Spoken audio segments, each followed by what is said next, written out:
হত্যাকাণ্ডের রহস্য এখনো বহাল রয়েছে, এখনো বহু বিষয়ে ধোঁয়াশা রয়ে গেছে। খুনি হয়েছেন দে পরিবারের 3 জন, ময়নাতদন্তের রিপোর্ট থেকে এটা পরিষ্কার।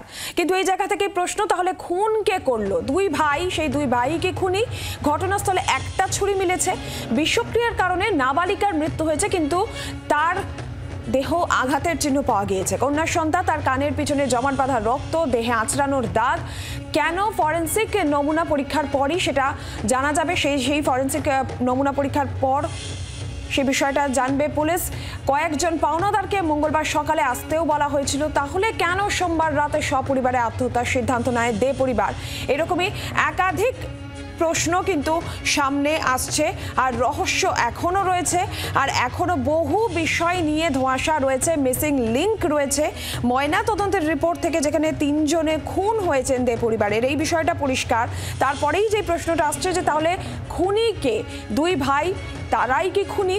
আর বিষক্রিয়ার কারণে নাবালিকার মৃত্যু হলে তার দেহে আঘাতের চিহ্ন, ক্ষত কিংবা আঁচড়ানোর দাগ কেন মিলেছে? এইরকমই একাধিক প্রশ্ন কিন্তু এই মুহূর্তে রয়েছে, যার উত্তর জানার চেষ্টা করছে পুলিশ।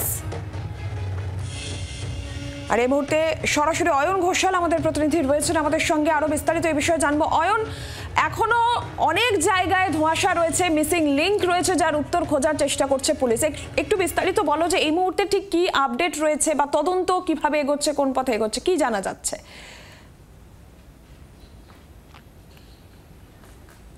একেবারেই অনেকগুলো মিসিং লিঙ্ক রয়েছে, যে লিঙ্কগুলো পরপর একসাথে সূত্রে গেঁথে জোড়ার চেষ্টা করছে পুলিশ, এবং যেখানে যেখানে তাদের কোথাও না কোথাও লিঙ্ক মিসিং মনে হচ্ছে সেখানে আরও একবার জিজ্ঞাসাবাদ করা হচ্ছে। এবং এই মুহূর্তে আমরা যে বাড়ির সামনে দাঁড়িয়ে রয়েছি সেই বাড়িতেই ঘটে গেছে ঘটনা, এবং সবথেকে বড় এখনও পর্যন্ত যে মিসিং লিঙ্ক সেটা হচ্ছে ওই কিশোরীর দেহের ময়নাতদন্তের প্রাথমিক রিপোর্ট। কিশোরীর মৃত্যু হয়েছে বিষক্রিয়ায়, কিন্তু তার দেহে একাধিক আঘাতের চিহ্ন পাওয়া গেছে, যার মধ্যে সবথেকে গুরুত্বপূর্ণ তার নাকে, ঠোঁটে, ডান দিকের হাতে এবং কনুই সেখানে আঁচড়ানো এবং ঘষ্টানোর দাগ রয়েছে। এবং বিষক্রিয়াতেই যদি মৃত্যু হয় তাহলে প্রতিরোধ গড়ার চেষ্টা সে করবে কেন? তার থেকেও যেটা গুরুত্বপূর্ণ বিষয়, তার ডান দিকের কানের পেছনে মাথার ঠিক নিচে রক্ত জমাট বেঁধে রয়েছে। সেখানে একটা ভোঁতা অস্ত্র প্রয়োগ করা হয়ে থাকতে পারে, এমন একটা আশঙ্কার কথা উড়িয়ে দেওয়া যাচ্ছে না। এখন যেখানে প্রথমে সপরিবার বিষক্রিয়ায় নিজেদের মৃত্যুবরণের সিদ্ধান্ত নিয়েছে বলে প্রাথমিকভাবে পুলিশের কাছে দাবি, সেখানে সেই যে সিদ্ধান্ত, সেই সিদ্ধান্ত কি কেউ কেউ মানতে অস্বীকার করেছিল, যার মধ্যে কি এই কিশোরী অন্যতম। সে কি প্রতিরোধ গড়ে তোলার চেষ্টা করেছিল? সে কি গোটা বিষয়টাতে বাধা দিয়েছিল? তাই কি তাকে কার্যত জোর করে বিষ পান বা বিষাক্ত বা বিষ মেশানো কোনো খাবার খাওয়ানো হয়েছিল? এগুলো কিন্তু এখনো পর্যন্ত পুলিশের কাছে মিসিং লিঙ্ক। তার থেকেও যেটা গুরুত্বপূর্ণ বিষয়, এই বাড়ির মধ্যে একটি মাত্র রক্তমাখা ছুরি পাওয়া গেছে এবং একটি রক্তমাখা জামা পাওয়া গেছে। এখন প্রশ্ন, দুই ভাই, তার মধ্যে প্রকৃত অর্থে খুনি কে? এটা পুলিশের কাছে এখনো ধোঁয়াশা। পুলিশ এখনো পর্যন্ত তদন্তে এই বিষয়টি স্পষ্ট করতে পারেনি বলে পুলিশ সূত্রে দাবি। এবং ঠিক সেই জায়গা থেকেই দুই ভাইয়ের মধ্যে এতগুলোই খুন করলো কে? সেখানে বড় ভাই প্রণয় নাকি ছোট ভাই প্রসূন? দুই যা সুদেষ্ণা এবং রমি, তাদের নিশ্চিত করেই মৃত্যু গলায় ছুরির আঘাতে হয়েছে। তখনও কি সেখানে যে কিশোর ছেলে, অর্থাৎ ছোট ভাইয়ের যে ছেলে, সে কি তখন জীবিত? সে কি তখন গোটা বিষয়টা দেখছে? কারণ সে তো তখন বাড়িতেই আছে। বাড়িতে একসঙ্গে যখন পরপর একটি একটি করে খুন নিশ্চিত করার জন্য গলাতে ধারালো অস্ত্রের আঘাত চলছে, ঠিক তখন বাড়ির বাকি সদস্যদের প্রতিক্রিয়া কী ছিল? এই বিষয়টা বা এই প্রশ্নের উত্তর পাওয়া গেলেই কিন্তু অনেকটা জট কেটে যাবে, এমনটাই পুলিশ মনে করছে। তার থেকেও যেটা গুরুত্বপূর্ণ বিষয়, 18 তারিখে সকালে এই যে বিপুল অঙ্কের দেনা, কোটি কোটি টাকা দেনা, এখনো পর্যন্ত 6 কোটি টাকা দেনার খবর পাওয়া গেছে, বিভিন্ন সংস্থার কাছ থেকে ধার নেওয়া হয়েছিল। এর মধ্যে কোনো কোনো পাওনাদারকে 18 তারিখে আসতে বলা হয়েছিল। এখন প্রশ্ন, 17 তারিখ যদি গোটা পরিবার সন্ধেবেলার পরে নিজেদেরকে শেষ করে দেওয়ার সিদ্ধান্ত নেয়, তাহলে 18 তারিখ কিছু কিছু পাওনাদারকে এই বাড়িতে আসতে বলার অর্থ কী? এই গোটা বিষয়গুলো, এই সমস্ত প্রশ্নের উত্তর এখনো পর্যন্ত পুলিশের কাছে অধরা। তদন্তকারীরা নিরবিচ্ছিন্নভাবে এক নাগারে এই সূত্রগুলো পাওয়ার চেষ্টা চালিয়ে যাচ্ছেন।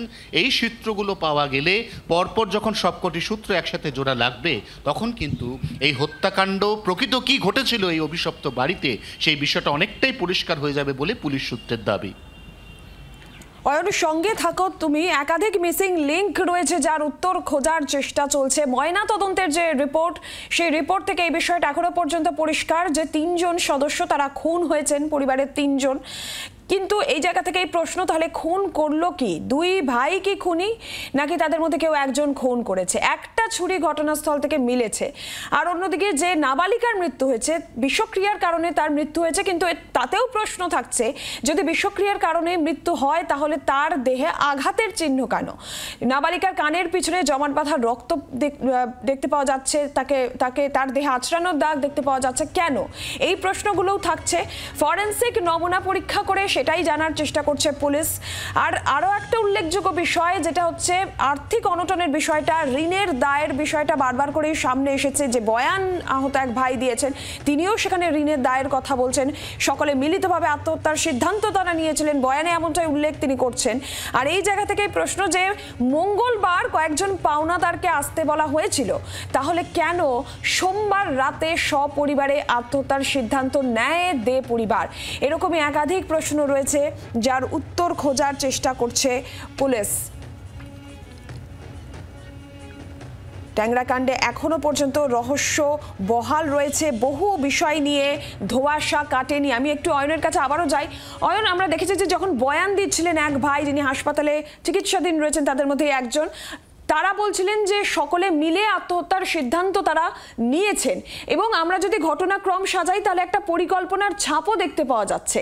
এই জায়গা থেকেই এই প্রশ্নটাও আসছে যে তাহলে বারবার করে এই প্রশ্নটাও আসছে যে তাহলে তিনজন ঘরে আত্মহত্যা করছেন বা তিনজন বাইরে আত্মহত্যা করছেন, এই বিষয়গুলো আসছে। কিন্তু এমনিতে তাদের আত্মীয় পরিজন, পাড়া প্রতিবেশী, তাদের প্রতিক্রিয়া কিন্তু এটাই যে ঋণের বিষয় বা আর্থিক অনটনের বিষয়, অনেকেই তারা এই বিষয়টা মানতে পারছেন না।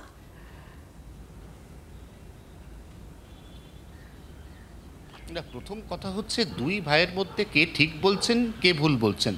দুই ভাই যদি একসঙ্গে ঠিক বলেন তাহলে যে বিষক্রিয়াতে এই পরিবারের তিনজন সদস্য তাদের কার্যত মৃত্যু হলো বা বাকি দুজন সদস্যের মৃত্যু নিশ্চিত করতে তাদের গলায় ধারালো অস্ত্রের কোপ মারা হলো, সেখানে কার্যত তারা অচৈতন্য অবস্থায় ছিলেন, তারা প্রতিরোধ করার অবস্থায় ছিলেন না। একমাত্র যে কিশোরী কিছুটা প্রতিরোধ করার চেষ্টা করেছিল বলে এখনো পর্যন্ত ময়নাতদন্তের প্রাথমিক রিপোর্টে প্রকাশ।